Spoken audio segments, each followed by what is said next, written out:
Here is Cambodia, where the stones of Angkor tell stories of kings, where sacred temples rise in timeless glory, and rivers breathe life across the land. From ancient heritage to youthful dreams, Cambodia shines with strength and pride. A nation of history, spirit, and hope. From Cambodia, here is Much Kimoy.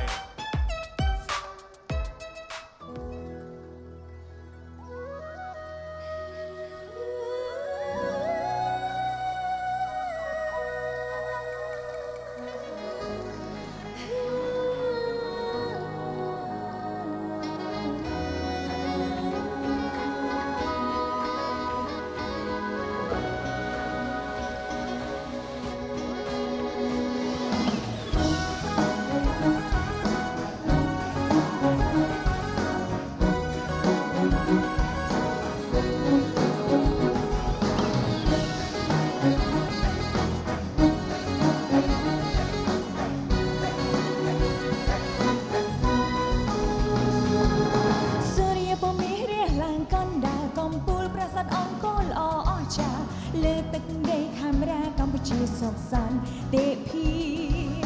ព្រាវពេញសាសនាយូរលងអក្សរសាស្ត្រវប្បធម៌ផងច្រើនទៀតជាតិខ្មែរខមរណៈតុបបងហើយស្វាគមន៍សាកាកម្ពុជាសូមជម្រាបសួរស្វាគមន៍មកកាន់ប្រទេសដែលមានបេះដូងធំជម្រាបសួរកម្ពុជាជម្រាបសួរកម្ពុជាទឹកដីសវណ្ណភូមិកម្ពុជាមានសមុទ្រមានភ្នំមានព្រៃព្រឹក្សាកម្ពុជាមានសិល្បៈតន្ត្រីកម្ពុជាមានម្ហូបអាហារអូនឆ្ងាញ់ហើយល្បីអស្ចារ្យសម្រាប់កូនបងប្រហោទិពីយប់មានទ្រព្យប្រាសាទព្រះវិហារអណ្ដែតលើអាកាសអស្ចារ្យណាស់ដាររះនាទិសនិរដីត្រជាចិត្តត្រជាភ្នែកទឹកអេសានមានសមុទ្រឈើព្រៃក្នុងដីមានក្បូងពេជ្រកណ្ដៀងមរកតទុំនាមមានដើមថ្នោតគេដំណើរដូនតាស្ទប់ផ្អែមមកចាក្នុងប្រទេសណាព្រៀបស្រីអង្គល្អមានសម្បត្តិច្រើនទៀតប្រជាជាតិខ្មែររស់រានតែប្រមានបេះដូងធំធំសូរិយភូមិរះឡើងកណ្ដាលកំពូលប្រសិទ្ធអង្គល្អអស្ចារ្យលើទឹកដីខាងរាកម្ពុជាសុខសាន្តទេពីកម្ពុជាសូមជម្រាបសួរស្វាគមន៍មកកាន់ប្រទេសដែលមានបេះដូងធំជម្រាបសួរកម្ពុជាជម្រាបសួរកម្ពុជាទឹកដីសវណ្ណភូមិកម្ពុជាមានសមុទ្រមានភ្នំមានព្រៃព្រឹក្សា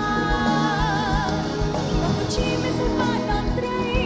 កម្ពុជាមានម្ហូបអាហារคนដែលឆ្ងាញ់ហើយល្បីអស្ចារ្យសម្រាប់កូនបងប្រហោកម្ពុជាសូមជម្រាបសួរ Welcome to Cambodia Welcome to Cambodia Love you from Cambodia